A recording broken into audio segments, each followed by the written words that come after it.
Podcast Wallmaster. Kita nak samai sebab kita rasa kita betul dan sebab kita rasa kita boleh menang.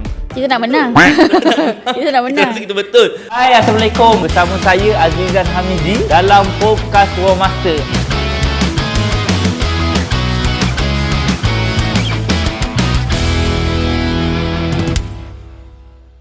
Hai, Assalamualaikum. Bersama saya Azizan Hamizi dalam podcast Wallmaster yang akan mencukir ataupun mencari ataupun menceritakan tentang dunia construction ataupun ID. So hari ini bersama saya kita ada dua orang yang hebat. Atau yang pertama, of course lah, kita punya, mesti korang dah pernah tengok, selalu tengok Puan Yana, itu wakil, kita punya wakil masyarakat ataupun wakil publik kita. Dan bersama saya orang yang hebat dalam bidangnya, kan, yang kata dalam bahasa Melayu dia pengamal undang-undang ataupun lawyer. Okey, so bersama saya Puan Farah. Mungkin Puan Farah boleh kenalkan diri sikitlah kat kita punya penonton. Okay, Assalamualaikum dan salam sejahtera. Saya Farah Hilmi, merupakan seorang peguam dan beramal di Tetuan Ismail Syahidan dan Farah Shah Alam. Saya telah berkecimpung dalam bidang undang-undang ni hampir 13 tahun dan saya juga mempunyai pengalaman pengalaman yang agak luas dalam bidang construction, undang-undang untuk construction dan juga ID sendirilah ataupun pecah kontrak. Itu menjadi saya punya bukanlah makanan tapi banyak pengalaman dalam kes-kes tersebut, mengendalikan kes-kes tersebut. Menarik, nampak kita bawa orang yang betul di dalam segmen kita. So kita tengok sekarang ni kenapa, mungkin ramai yang kat luar tanya kenapa kita bawa seorang lawyer yang orang kata banyak pengalaman tentang dunia ID. Pastilah kita pun tengah mencukir tentang dunia ID. Sekarang kat luar ramai orang tengok, oh nak buat rumah panggil ID, dapat mencantikkan rumah, dia punya proses tu nampak macam indah je, betul, nampak indah. So sebenarnya banyak sangat masyarakat kat luar tak tahu apa sebenarnya di sebalik kesusahan ataupun di sebalik liku-liku untuk mencantikkan rumah ni. Kalau kita tengok sendiri sekarang ni kalau kita perasan banyak sangat video-video ataupun perkara-perkara yang dah viral tentangnya, yang tengah hangat sekarang ni, kontraktor menipu ataupun kontraktor lari. Kalau kita tak, tajuk dia memang ganas sikit, kontraktor menipu, kontraktor lari kan. Ada juga yang owner ditipu kan, ada macam-macam kita dengar. Kalau kita tengok sendiri dekat Persatuan Pengguna Malaysia sendiri pun Formka memaklumkan menerima 135 aduan tentang penipuan kontraktor. So saya tengok isu ni dia memang sangat serius dah sekarang ni, betul, sangat-sangat serius. So mungkin Puan Farah sendiri boleh juga kongsikan dekat kami kebiasaannya cerita ataupun pengadu-pengadu mengadukan tentang apa. Kan biasanya Puan Farah kan mesti banyak terima aduan kan. So orang-orang selalunya apa kes-kes yang selalu yang terlibat? Dia Macam yang Formka keluarkan tu, itu aduan yang dibuat secara formal. Okey, banyak lagi aduan yang diadukan kepada tidak diadukan kepada Formka tapi dibawa terus ke mahkamah pun banyak. Dan banyak juga pelanggan-pelanggan ataupun tuan rumah yang berdiam diri. Dah jadi masalah rumah yang melantik kontraktor untuk ubah suai rumah, untuk mencantikkan rumah, tapi tiba-tiba kontraktor buat hal, tuan rumah ni banyak berdiam diri. Banyak sangatlah yang aduan yang tidak diadukan kepada mana-mana pihak lah. So saya mencelah sikit sebelum Puan Farah sambung. Kalau kita tengok banyak aduan itu, apa yang saya faham sekarang ni, dia sebenarnya untuk aduan ni sendiri banyak saluran dia lah. Betul. Kalau tadi kita tengok, kita dari Formka, ada yang direct lawyer, betul, ada juga saluran yang berdiam diri. Betul. Betul, okey. Puan Farah boleh sambung boleh. Okey, dia banyak cabang jugalah dia nak buat aduan tu. Ada yang direct pergi ke Tribunal Pengguna, buat aduan ke Tribunal Pengguna. Itu pun salah satu cabang untuk membuat aduan dan mendapatkan remedi lah. Okey. So sepanjang pengalaman saya, pelanggan-pelanggan yang datang membuat aduan berkenaan dengan kontraktor mereka ni adalah yang pertama, kerja tak siap. Okey, kerja tak siap. Kerja tak siap tu banyak sangat saya terima. Dia datang bagi tahu saya dah hire satu kontraktor ni untuk buat benda ni, tapi siapnya ada yang siap sikit, ada yang siap setengah, ada yang sikit lagi nak siap tiba-tiba dah hilang. Okey, kontraktor lari lah. Lepas tu satu lagi ada yang berhadapan dengan masalah kewangan. Contohnya quotation yang sebuah harga yang diberikan oleh kontraktor tu mungkin terlalu tinggi ataupun tidak munasabah dengan skop kerja yang perlu dilakukan. Lepas tu ada juga aduan yang berkenaan dengan kontraktor tu sendiri. Adakah ianya satu syarikat yang berdaftar ataupun kontraktor tu merupakan individu yang tidak berdaftar dengan mana-mana, dia tak ada syarikat, dia bukan sesiapa lah, dia bukannya dia tu sendiri yang pernah menjadi kontraktor sebelum ini kan. Kadang kita pun dengar banyak warga asing mengambil peluang untuk bekerja membina rumah di Malaysia kan. So itu antara masalah-masalah yang saya selalu hadapilah, yang saya selalu dengar daripada tuan rumah ni lah. So banyaklah kalau kita tengok, ialah macam-macam lah jenis pengaduan ataupun jenis yang ni kan. So tadi benda baru juga kita tahu kan, bukan sekadar cari dekat jumpa lawyer ataupun ada yang berdiam diri, ada juga yang bercakap pasal tadi tribunal kan. Itu banyak lagi kita nak kupas ni sebenarnya.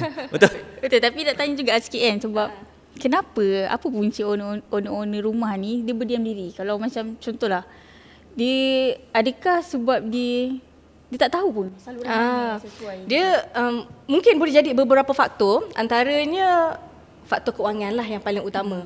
Okey, kadang-kadang owner rumah ni dia dah lantik kontraktor untuk buat satu kerja renovasi yang agak besar, jumlah yang agak besar. So bila dia dah keluarkan satu jumlah yang besar, bila tiba-tiba kena tipu dengan, tak adalah kena tipu, mungkin kontraktor ni tak siapkan kerja kan. Banyak isu lah yang selepas tu. Mungkin owner ni dia dah tak ada duit. Bila dia datang dia dah kata saya dah broke, saya dah habis banyak duit dengan kontraktor, so saya nak teruskan untuk minta ganti rugi ke, nak cari balik kontraktor yang lari ni ke, satu masalah besar lah untuk dia. Satu lagi yang saya perasan kenapa owner ni banyak berdiam diri, mungkin macam ada juga keadaan di mana rumah tu hampir siap. Okay, contohlah 90% dah siap kan, cuma sikit-sikit je lagi, even touch up tak siap, ada benda-benda yang leaking ke, tak baiki kan. So dia rasa macam tak apalah, tak perlu dibesarkan. Dan dia pun macam saya pun dah habiskan duit banyak ni, terpaksa reda, macam sikit je lagi saya nak lantik peguam, agak kos yang agak tinggi, saya nak buat aduan ke sana ke sini, memerlukan masa yang banyak, saya kena naik turun sana sini nak buat aduan, nak buat report. Malas diorang dah. Mana yang boleh absorb tu diorang absorb sendirilah. Dan banyak juga yang jenis yang dia tak tahu, owner tak tahu apa hak mereka dan apa yang mereka boleh lakukan. Betul. So kalau macam itulah, dia sebenarnya semua owner-owner kat luar yang nak memulakan proses sebenarnya, dia kena tahu banyak benda jugalah kan. Sejauh mana yang dia boleh pergi kan, ataupun saluran-saluran apa yang ada untuk dia claim balik lah, orang kata kan, claim balik. Okay. So kalau kita tengok, apalah langkah yang perlu owner rumah tahu sebelum memulakan renovasi ni? Apa langkah-langkah dia orang kena prepare, ready? Sebab biasanya orang awam ni dia tak tahu sangat hak-hak dia. Biasanya kita orang macam jalan je lah. Betul. Dia macam okey, dah tambah yang baru dapat kunci kan daripada developer kan, first house ke apa ke, macam ala kosong ni rumah ni, kita check kontraktor lah, kita nak renovate rumah ni kan, bagi cantik ke apa ke. Lepas tu dia tak fikir dah benda lain, dia tak tahu mana jalan utama yang mula-mula dia nak tahu kan. Dia macam reda, okey cari je lah, buka Facebook, buka IG kan, scroll cari mana yang orang review kan, tengok testimoni orang review apa yang bagus kan, terus pergi, terus dia hire. Okay, basically untuk seseorang melantik, sebelum dia melantik sesuatu syarikat kontraktor untuk renovasi rumah dia, mencantikkan rumah ke, dia nak renovate rumah dia ke, paling penting dia kena kenal siapa kontraktor yang dia nak hire tu. Dia kena kenal, betul-betul kena kenal, bukannya jumpa orang yang orang kata dia ni bagus, ambil je lah dia kan. Janganlah dengar cakap orang macam tu. You kena buat research lah sikit untuk kenal siapa kontraktor you. Adakah ianya sebuah syarikat yang berdaftar dengan SSM kita? Adakah ianya sebuah syarikat yang memang mahir, yang memang pakar, banyak buat projek-projek untuk renovasi dan mencantikkan rumah? Semak juga sama ada syarikat tersebut, ini kalau lebih baguslah, semak kalau syarikat tersebut berdaftar dengan CIDB Malaysia. Supaya kalau ada apa-apa yang berlaku, dia dah tahu kontraktor dia ni boleh dibawa ke ke muka pengadilan ataupun tidak. Okey. Kalau kontraktor tu bukan sesiapa, contoh macam saya cakap tadi, saya sendiri pun kenal kontraktor ataupun orang-orang yang warga asing. Yang renovate rumah setakat macam nak sambung dapur aja ke kan. Kadang dia orang ni ambil warga asing, susah, akan menjadi masalah sekiranya ada masalah di kemudian hari.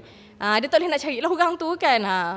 Tapi selalunya kalau kita dengar kes-kes yang macam tu yang selalunya kena Ya, ditipu ataupun kena tipu tu kan. ya, Sebab betul. kalau kita sendiri, saya sebagai orang yang buat ID ni kan, banyak juga aduan-aduan ataupun orang yang datang jumpa saya, Cik Zizan, rumah saya dah terbengkalai sekian-sekian, berapa lama kan. Tapi bila kita tanya kenapa, quotation pun tak ada. Quotation semasa discussion pun tak ada. Sebab tu nampak dia buat lagi sukar untuk dia ke depan lah. Sedangkan dia nak refer balik pun tak ada quotation. Ini kan nak bawa ke mahkamah ataupun... Betul. So selepas kita kenal siapa kontraktor kita, so kalau kita dah okey dengan kontraktor tu, kita rasa yakin dengan dia untuk kita lantik, barulah kita go further untuk dapatkan quotation. Duduk dengan kontraktor kita, bincang apa yang kita nak buat ni. Apa yang kita nak buat, berapa harganya. Biar kontraktor tu sediakan satu sebut harga yang betul-betul orang kata proper di mana ada skop kerjanya, ada harganya, ada terma-terma lain yang boleh mengikat antara kontraktor tersebut dengan tuan rumah ni lah. Betul. Faham. Dia tak semestinya memerlukan sebuah perjanjian yang orang kata perjanjian yang tebal macam perjanjian jual beli rumah yang memerlukan setiap klausa yang terperinci. Tak semestinya. Dia perjanjian mengikat pihak-pihak ni perlu ada terma-terma yang dipersetujui. So macam dalam sebut harga tadi, banyak juga yang saya jumpa sebut harga yang komplit, yang kita boleh bawa ke mahkamah sehingga kes menang dengan quotation itu sahaja, kerana quotation atau sebut harga tu tadi lengkap. Ada skop kerjanya, ada harganya, ada terma dan syarat dari segi pembayarannya, lewat bayarnya bagaimana, bila tarikh siap kerja, anggaran siap kerjanya bila. Seperkara-perkara itulah yang sepatutnya ada.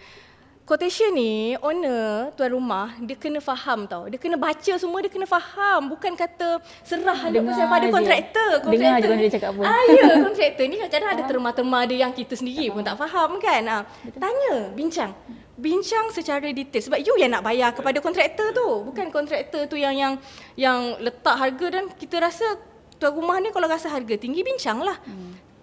Setiap material yang digunakan ada kualiti yang berbeza, harga yang berbeza. Bincang quotation tu dengan betul, baca quotation tu dengan betul, barulah tanda tangan quotation tersebut ataupun apa-apa perjanjian yang kontraktor sediakanlah.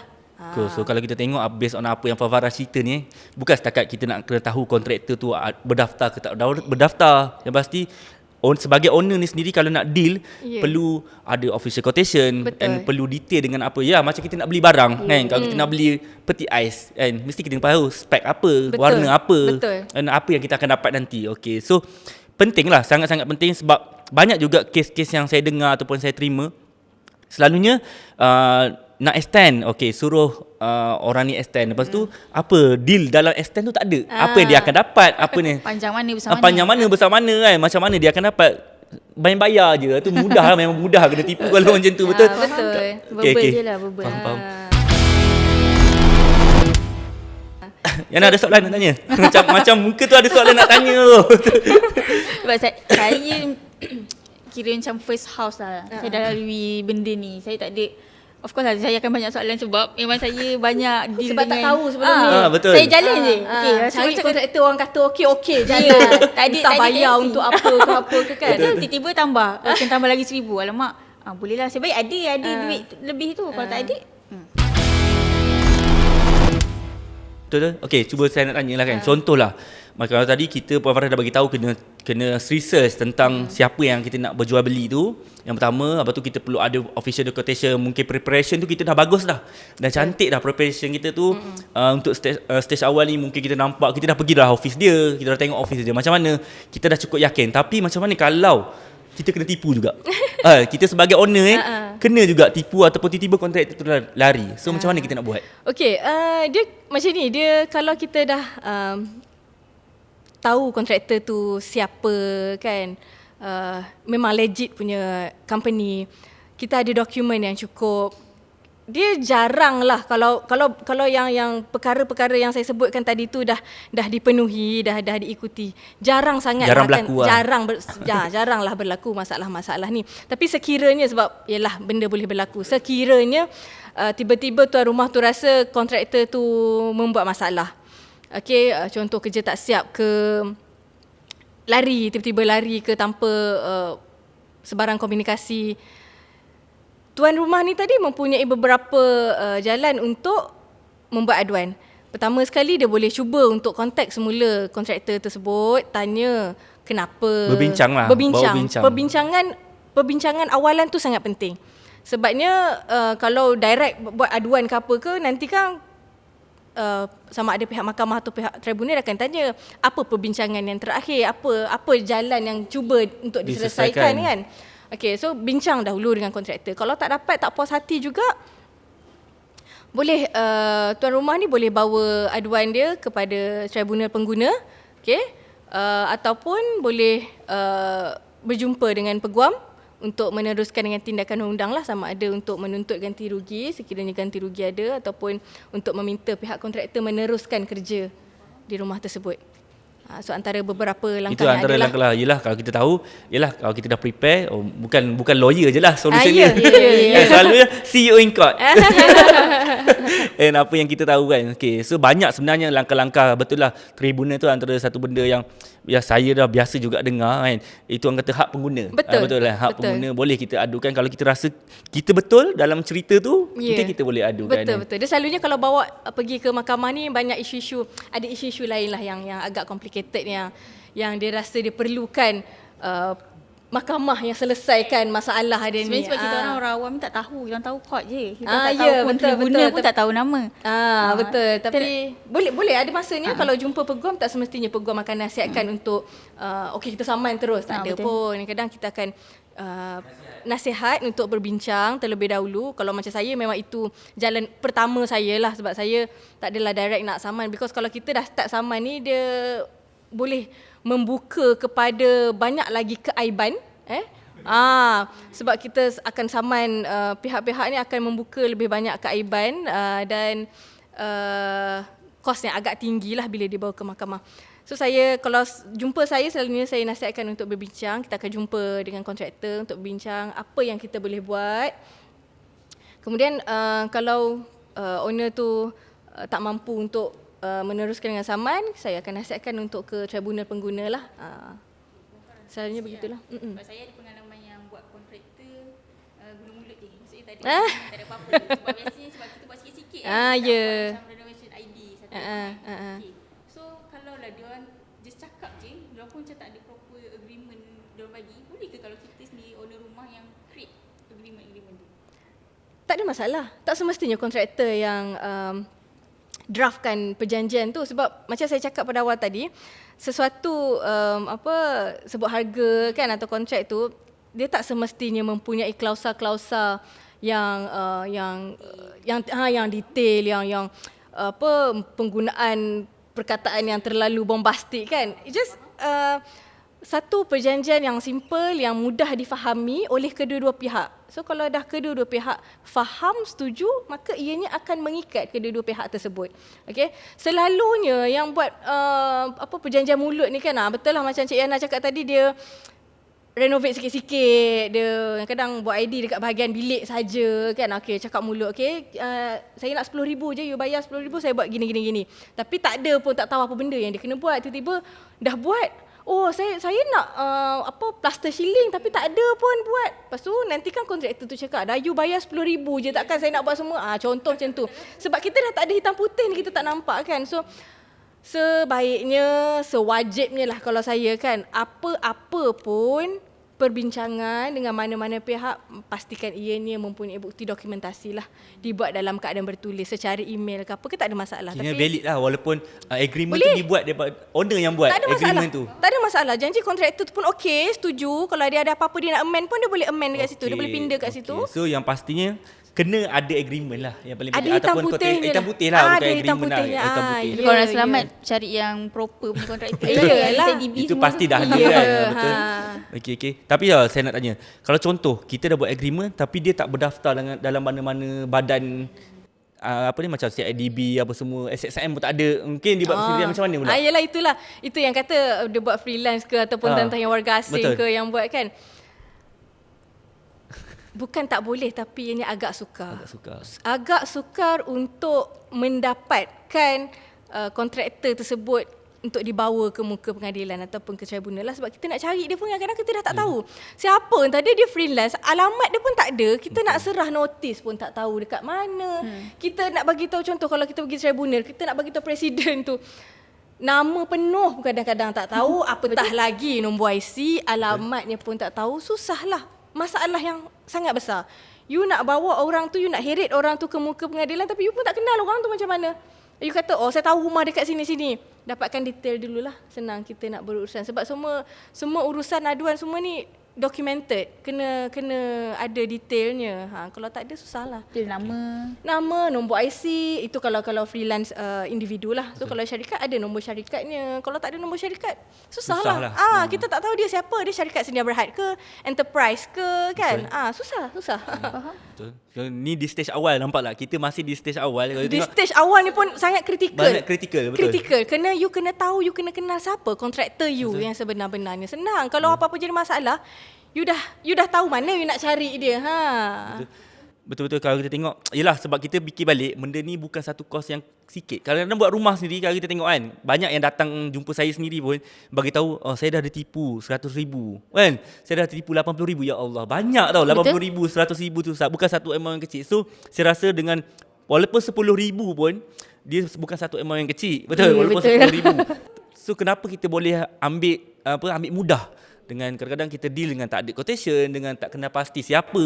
Saya rasa macam mungkinlah saya orang awam. Kita orang kadang-kadang takut tau nak pergi jumpa yang macam yang gah punya. That's why kita orang macam pergi kat ni carilah kat Facebook. Facebook mungkin. Padahal sebenarnya itu berisiko lah. Sangat berisiko. Kalau kita cari yang yalah kita bukan tak nak membantu terutamanya SME yang kecil-kecil ni yang nak ni, boleh tak ada masalah, tapi mereka sendiri pun yang memulakan perniagaan untuk membuat industri ini, untuk berada dalam industri ini pun perlu bersiap sedia. Bukannya kata dengan tak ada apa-apa, sebab you nak buat rumah orang ni kadang-kadang boleh mengakibatkan kerosakan kepada rumah orang tersebut. Kalau ada aksiden ke kat rumah tu kan, apa-apa barang jatuh ke apa ke, semua benda tu masalah. So you sebagai orang yang nak berada dalam industri pembinaan dan ID ni pun perlulah bersiap sedia kan, untuk menjadi satu kontraktor yang bagus. So kalau orang awam ni tadi dia takut, betul, saya ada dengar juga cerita yang takut nak cari company yang terkenal ni kan, dan tambah yang macam dah famous, bila tengok alamat Google, tengok besar ni company dia, tinggi quotationnya Cik Zizan. Mungkin dia rasa macam tu. Saya nak buat rumah saya kecil je Cik Zizan, tapi saya takut Cik Zizan dia punya quotation mesti mahal. Janganlah takut, jumpa bincang dulu. Saya percaya kontraktor yang bila dia dah ada company, bila kita dah nampak company dia besar, sejarahnya dia bukannya lahir-lahir company tu sedebu besar. Betul. Tengok sejarah dia berasal daripada company yang kecil tapi dengan reputasi yang baik yang dijaga, kerja-kerja yang baik yang dijaga menjadikan dia satu company yang bagus. Berjumpa dulu, berbincang dengan ID consultant dia ke siapa-siapalah staff dia yang berada dalam company tersebut untuk dapatkan quotation, bagi tahu kita walaupun rumah kita kecil kan, tapi kita ada hak lah untuk berbincang, nak tahu berapa agak-agak quotation yang diberikan kan, masih boleh bincang dia tu. Janganlah takut, kenapa nak takut kan. Jumpa je. Yang saya percaya company kontraktor ni pun tak adalah terus kenakan charge kan, macam okay you jumpa I 1 jam I charge you 1,000 kan. Ada lawyer pun ada yang macam tu kan, jumpa I sejam I kena charge you 1,000 lah untuk consultation fee. Ada pegawai yang tak charge kan apa-apa, dia tak kenakan apa-apa charge, just untuk perbincangan. Faham. Kan. Betul. So kalau kita tengok kan, banyak sangat dah yang kita tengok dekat social media yang viral. Macam tadi awal-awal pun saya dah bagi tahu, ada yang tambah-tambah kalau isu tu pasal artis lagi cepat viral kan. So sebenarnya kesedaran dekat luar tu dah ada. Betul tak? Kesedaran tu dah ada, tapi kenapa masih ada juga kes-kes macam ni berlaku? Faham tak? Saya tu kalau kita tengok social media sekarang sangat hebat lah, kat mana-mana, TikTok ke Facebook ke Instagram ke mana-mana bercerita. Kadang-kadang kita tengok sendiri banyak juga dah bagi awareness tentang benda-benda macam ni kan, tapi tetap juga ada yang kena. Kenapa rasanya? Mungkin sebab apa? Salah satu sebab nak jimat duit lah Cik Suzan. Okey. Macam saya cakap tadi, dia takut nak datang ke syarikat-syarikat ID yang dia rasa lah, dia nampak macam gas. So dia takut lah. So dia nak cari syarikat-syarikat yang proper ni, dia takut. So itu yang dia lebih senang untuk mencari, buka dia punya group kan, apa-apa grup-grup Saya mencari ya, saya mencari kontraktor untuk buat sekian. Tiba-tiba datanglah orang tahu mana-mana. Boleh PM saya charge banyak ni je. Betul. Entah apa yang dia nak buat pun kita tak tahu kan, material apa yang dia guna pun kita tak tahu. Nanti mulalah jadi masalah, leaking lah, pecah lah 2 tahun jadi bengkok lah, apalah kan. So, benda tu masalah lah. Betul. Dia bukan tak tahu, orang awam ni bukan tak tahu, tapi keputusan yang dibuat. Tapi itulah sebab sendiri. kalau kita tengok based on apa yang kita ceritakan tadi, kita tengok lebih kepada dia orang assume yang company yang besar ni mahal. Betul tak? Sedangkan dia tak pernah cuba pun tanya. Betul. Cuba tanya, entah-entah harga berbeza sikit je. Betul. Lebih selamat, lebih betul, lebih selamat. Dan kita tahu selalunya bila dah ada company yang besar ni, orang yang berpengalaman ni, material apa yang dia guna pun dia akan bagi tahu. Betul. Kan, kalau macam orang yang tak berpengalaman ni, kalau nak buat kitchen cabinet pun materialnya banyak, betul? Ya, betul.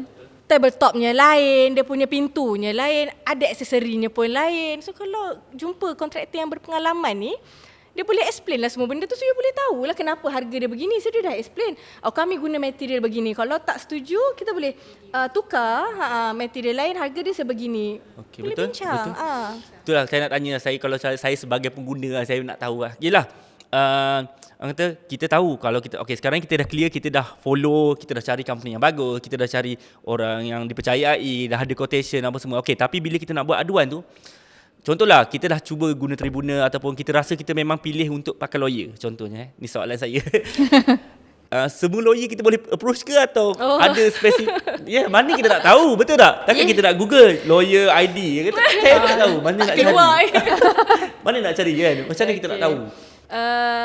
Pemilihan peguam pun satu faktor yang penting jugalah, sebab tak semua peguam dia mahir dalam sesuatu bidang. Nampak. Betul. Macam doktor lah macam kan. doktor. Dia kata bukannya general semua benda dia boleh buat. Mungkin ada yang macam ni, saya boleh buat semua benda, tapi tahap kepakaran dia tu kita pun tak tahu berapa banyak dia dah menang, berapa banyak pengalaman dia kita tak tahu. Contoh macam peguam tu dah biasa buat jenayah saja. So dia mungkin tak biasa dengan civil litigation ni especially untuk construction NID ni. Dia mungkin tak biasa kan. Contoh lagi macam peguam-peguam hartanah kan, conveyancing lawyer yang buat urusan jual beli rumah contohnya lah ya. Mungkin dia dah biasa buat itu sahaja. So mungkin dia tak biasa dengan civil litigation ni tadi, construction law apa semua ni. Memang kena cari yang spesifik lah, betul. Tapi itulah kita nak tahu apa nama dia untuk tak ada lawyer. tak ada. Yelah, kalau kita nak search sekali kita tak tahu. Kalau macam normally dia di bawah civil litigation lah. Civil litigation. So yelah, mana kalau dah kita biasa jumpa buat lawyer, kita nak tanya juga. Yelah, kita itulah dia susah juga sebenarnya jadi pengguna ni. Betul. Sebab kita takut salah pilih kan. Kadang-kadang nak pilih lawyer, of course ada cost. Ada cost dia juga. Cost dia bukan sikit-sikit lah. Betul, kan. Siapa yang biasa tu. Of course kita hire sebab kita nak menegakkan keadilan, nak menang kalau boleh kan. Siapa nak hire nak kalah kan. Betul. Tapi kita kena pilih yang betul jugalah. Betul. So, selalunya kalau macam kalau dari segi pihak kontraktor, dia tak ada masalah lah kalau dia nak pilih peguam, sebab bila dia berbincang dengan peguam dia, kalau dia tunjuk je dokumen, contohlah quotation kan, kalau lawyer dia tu boleh faham selok-belok quotation tersebut, insyaAllah bolehlah seterusnya dokumen-dokumen lain. Tapi kalau even tunjuk quotation itu pun dia susah nak faham, perjalanan renovasi apa semua tu dia tak faham, mungkin itu bukan susah. Mungkin itu bukan bidang dia lah. So macam untuk orang awam pun sama juga. Dia mungkin dia dah deal dengan kontraktor dia sebelum tu, so dia dah tahu perjalanan renovasi rumah dia macam mana. So bila dia bawa jumpa peguam, bila dia bincang, dia pun boleh tengoklah peguam tu apa reaksi peguam tu, sama ada peguam tu boleh faham ke tidak apa yang dialami, ataupun peguam tu cuba untuk mengelak sebab mungkin dia tak faham lah kan. Dia tak tahu, dia tak boleh strategi apa yang dia nak guna, apa yang dia perlu buat. Dia boleh cakap dia saman. Saman macam mana tu nak saman tu, apa yang dia boleh claim, apa yang tak boleh, dia nak saman siapa, dia nak bawa siapa, semua benda tu kan. Itu pun perlukan Okey, kalau contoh saya nak tanyalah kan. Pengalaman Puan Farah dah lama berbelas tahun dalam dunia ni kan, dunia ni. Cuma nak tahu juga, kita sebagai owner, of course kita nak saman sebab kita rasa kita betul dan sebab kita rasa kita boleh menang. Tapi sebenarnya menang kalah tu macam mana? Menang kalah. Yelah. Kita betul. sebagai pengguna mesti kita rasa kita nak betul. menang. Kita rasa nak menang. Kita nak Kita menang. rasa kita betul. Tapi Selalunya peguam yang berpengalaman dia bila dia tengok sesuatu kes dia dah boleh tahu. Dia dah boleh tahu, cuma dia tak dapat, setiap peguam ni dia tak boleh janjikan kemenangan kepada klien dia. Dia cuma bagi tahu apa strategi dia nak buat. Dia bagi tahu klien apa strategi dia nak buat, kita buat begini. Chances kemenangan kita tu bagaimana. Tapi dia tak boleh menjanjikan kemenangan sebab peguam yang berpengalaman yang dah biasa dengan benda ni, bila dia tengok documentation, bila dia tengok apa yang ada di hadapan dia, apa yang dia boleh cari kan, dia boleh cari saksi-saksi pakar lain yang boleh mendapatkan, contoh kalau macam rumah yang tak siap, contoh ada 20% lagi tak siap, so kalau peguam yang dah berpengalaman biasa buat kerja macam ni, dia mungkin boleh cari satu saksi pakar untuk buat semakan betul ke kontraktor lama ni dah siapkan 80% ataupun mungkin kurang kan. itulah kalau kita tengok point dia dokumen juga saya nampak. Dokumen. Betul dokumen. Pergi mahkamah, you tak ada benda lain selain daripada dokumen. You tak cukup dokumen. Kalau you kata, kalau ada quotation lah sekalipun kan, kalau you kata you tak baca quotation tu, you tak faham quotation tu, susah you. Ya. Faham. Susah. Susah. Tu nampak dokumen tu penting lah. Sebab dokumen tu dah ada. So kalau you nak kata saya tak faham quotation ni, saya tak pernah baca quotation ni, apa pandangan mahkamah terhadap you? Yelah. Sebab kalau Sebab kita yang tengok diterima dokumen tu lah kan. daripada awal kita bincang sekali pun dokumen. So sebenarnya of course lah nak ada satu dokumen yang bagus, of course daripada satu company yang bagus juga. Betul. Company yang proper. Kalau kita hire yang Dan company yang berpengalaman sebab dia dah tahu. Betul. Setiap dia pengalaman itu datang dengan bila adanya masalah. So dia macam mana dia nak selesaikan masalah tersebut, dia cari jalan yang baik untuk dia cantikkan dokumen so, bila dia. ada dokumen tu betul lah, dia bagus untuk pengguna, bagus untuk kontraktor tu juga kan. Betul. So perlu ada dokumen tu untuk tunjuk kat lawyer lah, betul. Untuk Akhir dia, ujung lah. dia punya, Sama okay, kalau faham. pergi tribunal pun macam tu juga, dia nak tengok dokumen juga, apa yang you ada, you nak claim apa yang you ada kan. Setakat mana yang kalau macam dia kata kontraktor ni mahal sangat ke, lepas tu buat kerja tak siap apa semua. Okey, mana dokumennya? Ada invoice tak sebelum ni? Mana you punya quotation? Ada agreement lain tak? Dia cakap bila siap. Contoh kalau dia kata kontraktor tu kata anggaran siap 2 bulan, tapi baru sebulan tiba-tiba you dah bawa pergi tribunal sebab you kata dalam tempoh sebulan ni tak siap-siap pun lagi, padahal dalam quotation dah cakap tempoh siapnya 2 bulan kan. So Tribunal tu dia dokumen juga.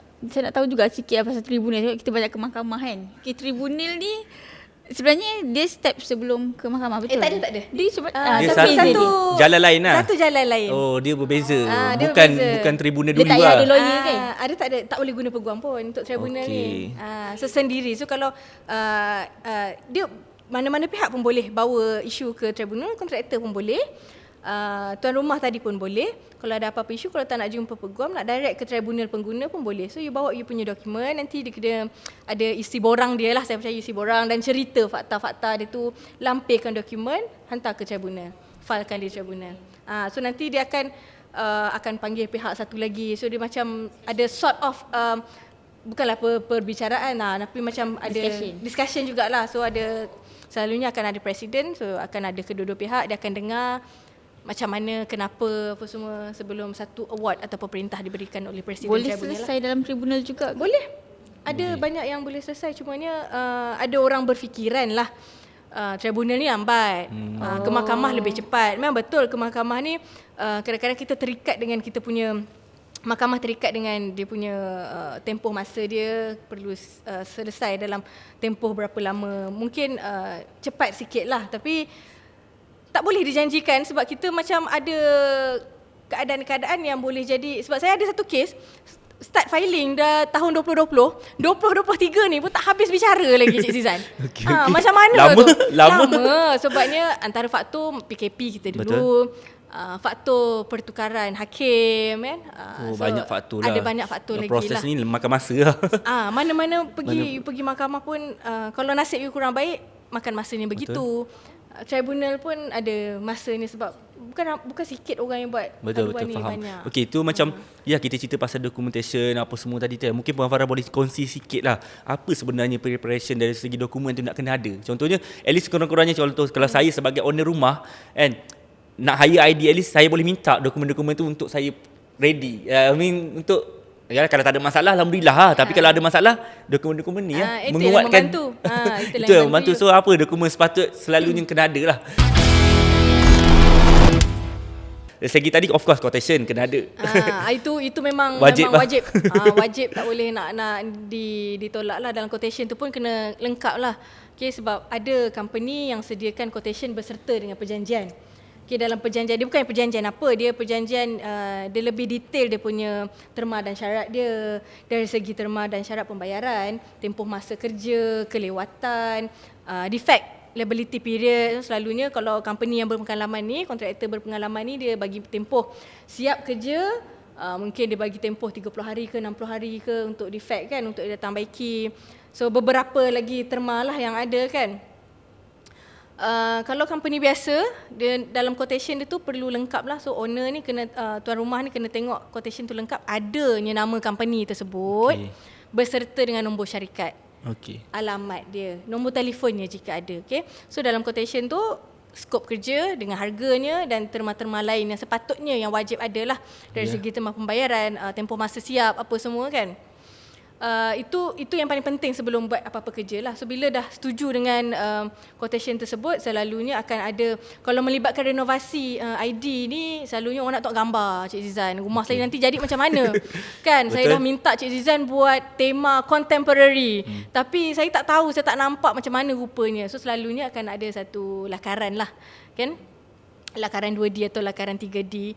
Lakaran ni dia tak semestinya akan jadi 100% sama. Tak possible lah kan akan jadi 100% sama.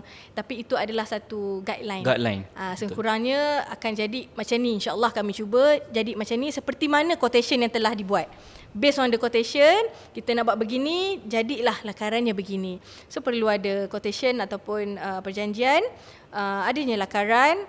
Lepas tu selalunya kan kalau tengah-tengah buat kerja ni lah, kalau buat kerja renovasi rumah yang meja besar kan, meja ni tengah-tengah buat Cik Zizan, saya rasa kan saya nak tukar lah saya punya wainscoting ni. Saya tak suka lah putih ni, macam biasa sangat. Saya nak something yang special, yang rare sikit. Saya nak colour gold Cik Zizan. Macam mana ni? So selalunya kontraktor yang berpengalaman ni dia akan keluarkan satu variation order VO. Satu VO untuk dia kata okey boleh, saya boleh tukarkan sebab dulu quotation kita wainscoting warna putih. Sekarang puan nak wainscoting ni colour gold. So ini tambahan bayaran. Mungkin ada tambahan bayaran ataupun pengurangan bayaran. Betul. Dia masih lagi dipanggil variation Tetap order. Tetap kena kan. ada dokumen lah. Walaupun tetap documentation. Benda tu tetap satu helai kertas apa yang you pinda. Itu adalah pindaan kepada yang telah dipersetujui daripada awal, daripada quotation. Ada penambahan kerja ke, pengurangan kerja. Cik Zizan, saya rasa saya tak nak lah chandelier ni. Buanglah, saya rasa tak apalah, saya pakai lah lampu biasa je lah kan.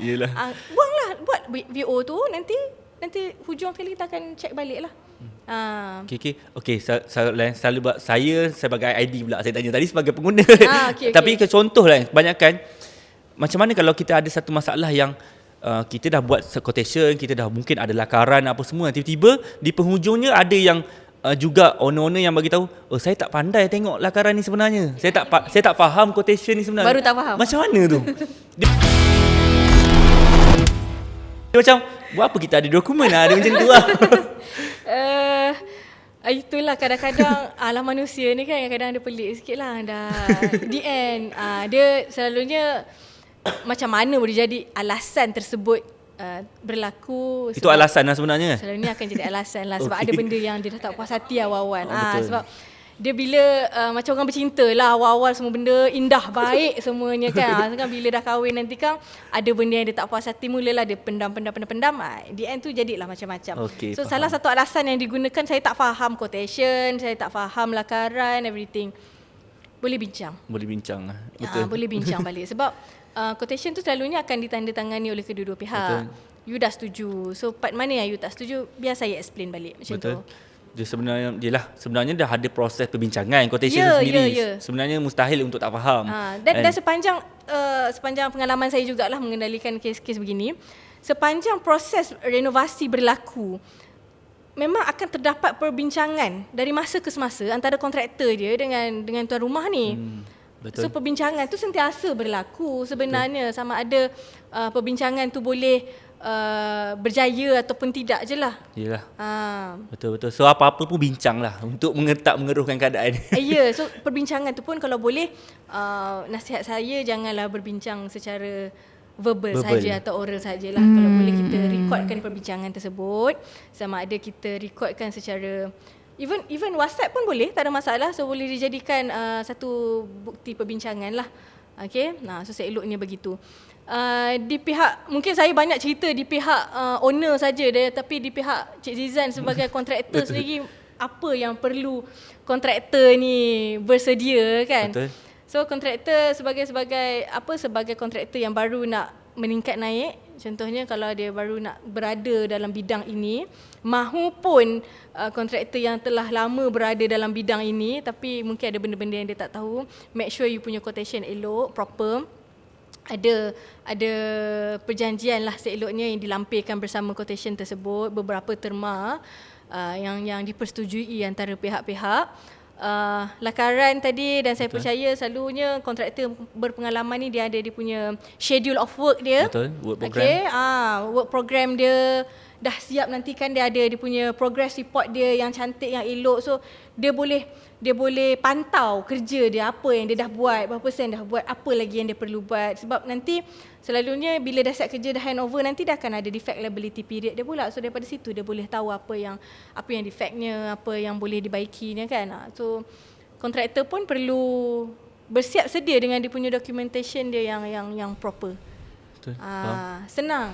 Sebab saya pun ada, bukan setakat mewakili owner rumah je, saya banyak mewakili syarikat. Itulah bila of course lah, mesti ada juga daripada kata kontraktor punya aduan kan yang Farah dapat. Pasal ada satu persoalan lah, sebab saya ada jiran lah yang dia nak buat extend.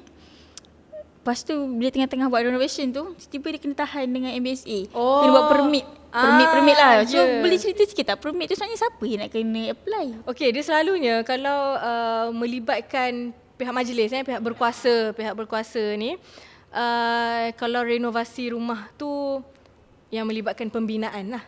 Kan, pembinaan dia nak extend depan ke belakang ke. Dia kalau yang renovate yang buat ID saja dalaman rumah saja, selalunya tak memerlukan apa-apa lesen dan permit daripada pihak majlis. Kalau nak extend luar, depan ke belakang ke, tuan rumah perlu minta kebenaran daripada majlis, minta permit, dan nak minta permit untuk pengubahsuaian rumah tersebut. Dia selalunya dia kena minta kebenaran daripada jiran-jiran sebelah kiri dan kanan dia lah. So mana apa-apa pun kita kena tahu kawasan rumah kita tu macam mana dia punya requirement untuk buat rumah, betul? Itu kalau rumah itu, saya percaya kalau Cik Anna tanya tu rumah landed tu. Kalau yang rumah landed renovation. Kalau rumah strata pun sama, kalau rumah apartmen kondominium ni pun sama. Dia mungkin tak boleh nak pecahkan rumah dia lah. Depan belakang tak boleh lah. Cumanya setiap apa yang dia nak buat dekat rumah, kalau melibatkan dia nak pecahkan rumah, dia nak buat ID yang memerlukan ada pihak ketiga, kontraktor yang kena masuk bawa barang ke, kotor lah kan, nak kena tolak simen, pasir apa semua tu, tuan rumah kena minta kebenaran daripada JMB. Faham. Tapi selalunya kadang tuan rumah ni macam Cik Anna lah, pembeli rumah pertama, dia tak tahu dia punya apa, macam mana nak buat. So lebih baik dia jumpa kontraktor berpengalaman. Selalunya kontraktor berpengalaman ni dia akan advice lah. Ya, betul-betul.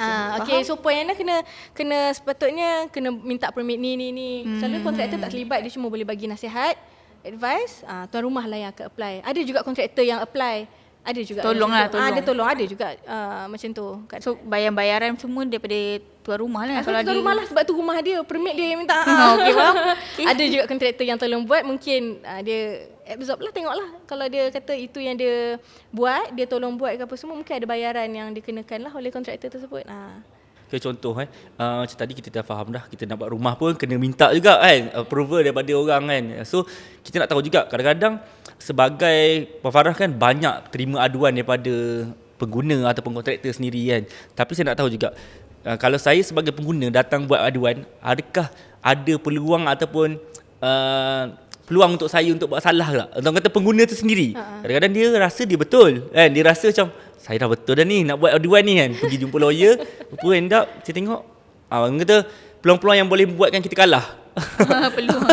Peluang ya, mungkin itu preparation. Sebab kita kena prepare, kita kena prepare. Sebenarnya orang tak sedar benda ni, sebab kadang-kadang ada yang first time, ada yang tak pernah lalui kan.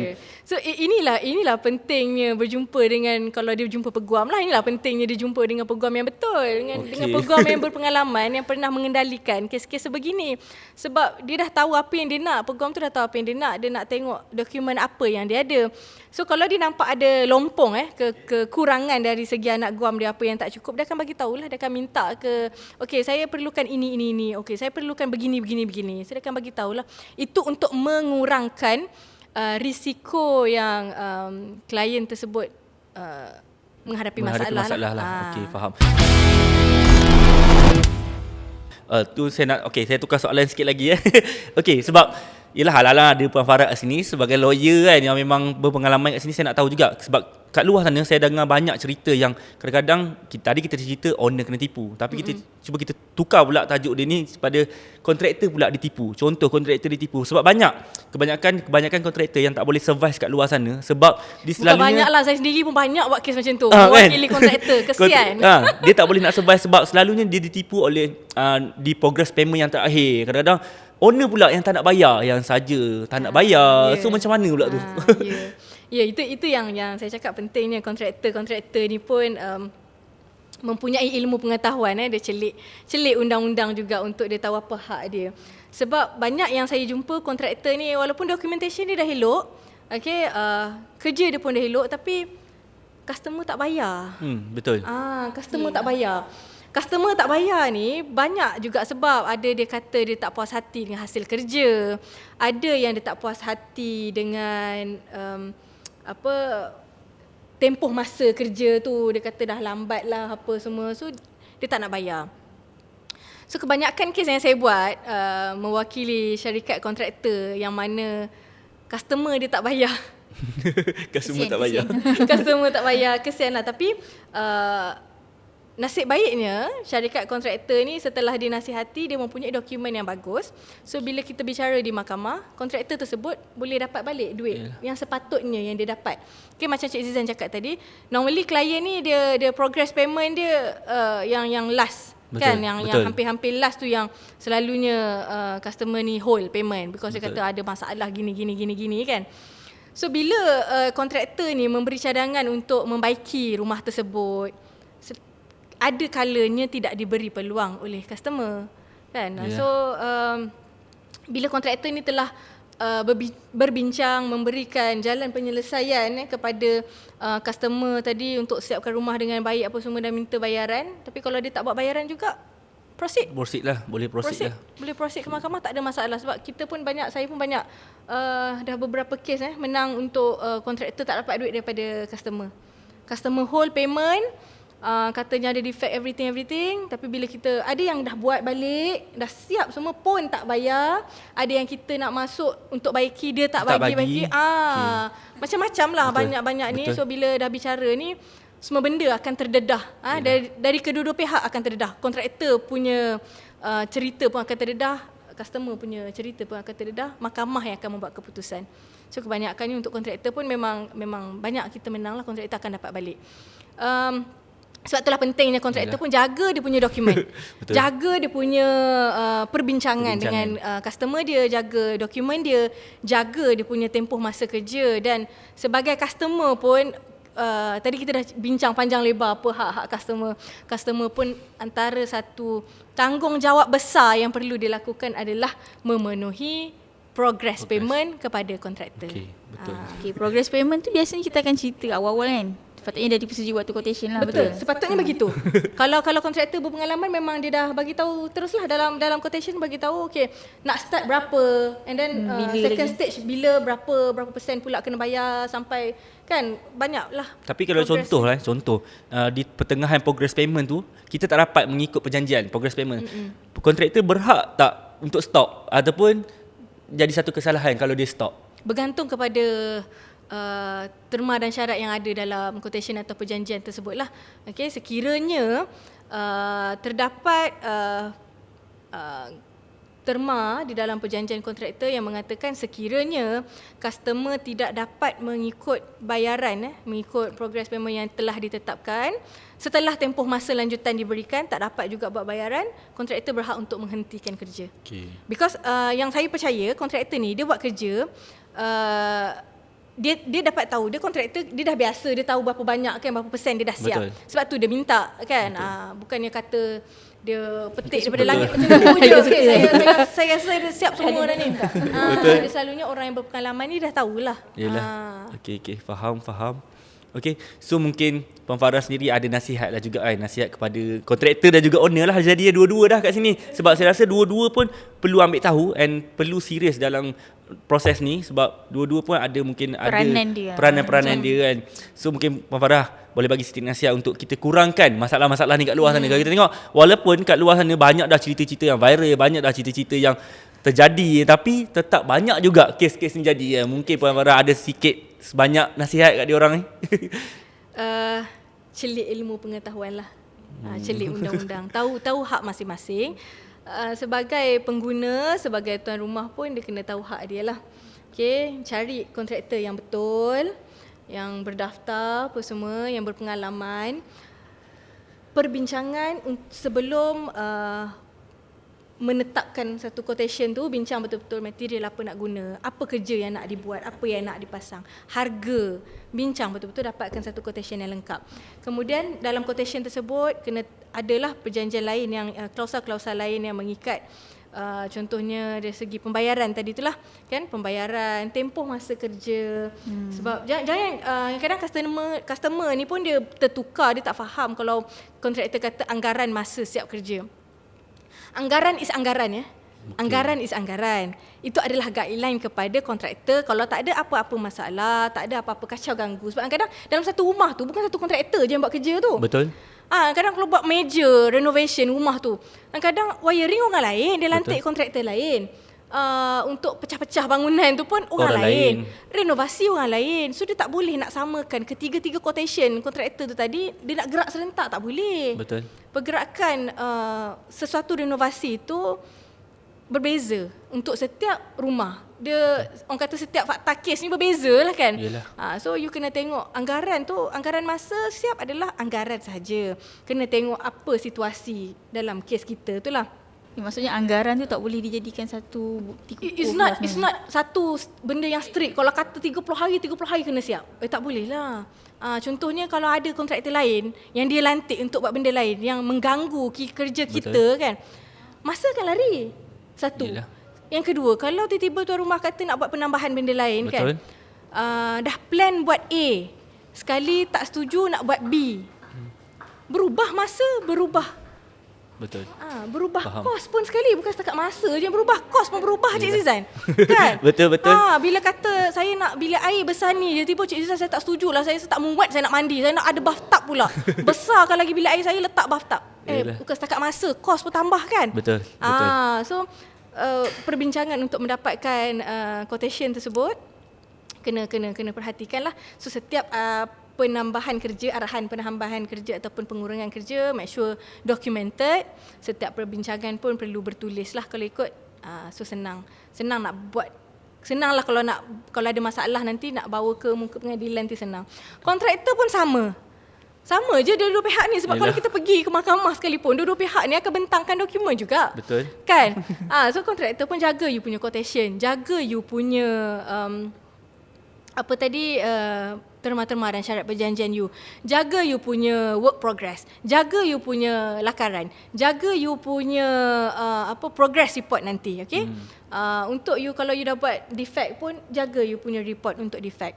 And then kontraktor ni satu lagi, kalau boleh dia jaga dia punya kalau melibatkan wiring lah kan. Make sure orang yang buat wiring tu ada dia punya sijil sebagai wireman atau chargeman daripada Suruhanjaya Tenaga. So untuk memastikan dia ni orang yang berkemahiran dan berkebolehan untuk membuat pendawaian elektrik di sesebuah rumah. Ini sangat penting lah, sebab ada juga yang saya jumpa renovate kedai Dobi. Okey. Nasib tak terbakar, dek. Nasib tak terbakar sebabnya wiring. Kedai Dobi ni dia bukannya wiring yang biasa-biasa. Rumah pun sama. Sebab dia boleh melibatkan tiba-tiba trip. Short. Boleh melibatkan litar pintas. Betul. Boleh terbakar Kebakaran. rumah, terbakar tempat tu. Accident habis. Semua orang boleh kan Betul. terbakar kan. Boleh melibatkan nyawa. So sangat penting lah kalau kita nak tahu siapa kontraktor kita untuk buat sekian-sekian, mesti dia ada sijil-sijil ataupun kemahiran-kemahiran yang Betul. Kalau kita tengok sendiri, betul lah, kalau kita tengok owner sendiri juga kena banyak main peranan. Itulah sekurang-kurangnya kalau kita faham kebanyakan owner dia ada first experience, pertama kali nak buat rumah, first house. Tapi itulah sekurang-kurangnya dia kena jumpa orang yang betul untuk dia tahu semua benda ni lah. Kadang-kadang dia perlu jumpa consultant untuk dengar proses. Kadang-kadang dia kena jumpa orang yang lebih pakar untuk dia tahu dulu kan. Jangan terus buat je, terus langgar je kan. Bila dah salah baru kita rasa macam sepatutnya macam ni, sepatutnya macam ni. Kat situ kos dah rugi. Kos dah rugi, masa dah rugi. So banyak benda yang kita nak tengok tak lah. salah untuk bertanya dengan ramai orang. Betul. Tak pernah salah. Betul. Cuba tanya, bandingkan. Dan saya rasa tak ada masalah pun kalau you nak bandingkan harga kontraktor A, kontraktor B, C kan, untuk sebab you tuan rumah, you yang nak buat rumah you bagi cantik kan, dan kos pun atas you. So you lah yang buat keputusannya. Okay. Faham. Menarik. So kalau kita tengok banyak ni, kalau kita kupas ni mungkin kita boleh buat 2-3 episod untuk ni saja, tapi banyak sangat dah input yang kita dapat. Terima kasih banyak-banyak kepada Puan Farah kita kan. Kata kita jadi macam saya dengan Yana jadi macam pendengar yang setia, sebab menarik, poin-poin tu menarik. Ada poin yang kita baru tahu, ada poin yang kita dah pernah dengar kan. Tapi untuk orang yang kat luar sana, saya percaya ramai sangat yang tak tahu lagi. Banyak sangat benda-benda baru yang dia boleh dapat dekat dalam kita punya episod kali ni lah. So terima kasih banyak-banyak kepada Puan Farah yang kata sudi luangkan masa bersama kami di podcast Home Master ni. Terima kasih. Mungkin insyaAllah kalau ada lagi poin-poin yang menarik, orang kata yang ramai nak tahu kat luar sana, mungkin kita boleh panggil sekali lagi. Boleh, tak ada masalah. Sebab macam tak puas pula bila dah start bertanya ni, dia banyak pula soalan-soalan yang kita nak tanya. Tapi sekurang-kurangnya hari ni dah banyak yang kita dah cover. Banyak sangat info-info yang bagus untuk yang kita dah dapat. So alhamdulillah. So saya rasa kita pun dah di penghujungnya. Orang kata di belakang sana semua dah habis. Jangan cakap lebih masa. Okay, so terima kasih kepada Puan Farah dan juga Puan Yana juga, teman saya hari ni. So kita akhiri kita punya podcast One Master hari ni. Terima kasih banyak kepada guest kita, dan kita jumpa lagi pada next episode yang kata mungkin lagi banyak benda-benda menarik yang kita nak kupas tentang apa sahaja, tentang rumah, tentang macam ni tiba-tiba kita tentang undang-undang. So banyak, tapi berkaitan dengan macam mana kita nak mencantikkan rumah lah. So Yana ada nak cakap sikit? Taklah, saya rasa saya sebagai orang owner rumah, macam banyak benda tiba-tiba celik. Daripada macam buta kan, tiba-tiba celik lah dengan ilmu-ilmu ni, sebab banyak je right yang owner rumah tak tahu. Benda apa yang dia kena readykan sebelum. Ingat kan dapat kunci rumah, excited kan, jalan je lah terus. Endons pula nampak tepi jalan, mungkin lah jalan je lah. Nampak macam okey je dia kan. Itulah kesilapan kita orang. Okay, alright. So mungkin kita jumpa di next episode lagi kan. Kita tengok mungkin hari ni ada topik undang-undang, nanti kita ada topik macam-macam lagi yang best. Mungkin kita jumpa lagi. Terima kasih banyak kepada yang menonton. Jumpa saya lagi, saya Azlizah Hamizi. Kita habiskan podcast semua masa kita. Sekian, terima kasih. Assalamualaikum semua. Bye-bye. Podcast Wall Master.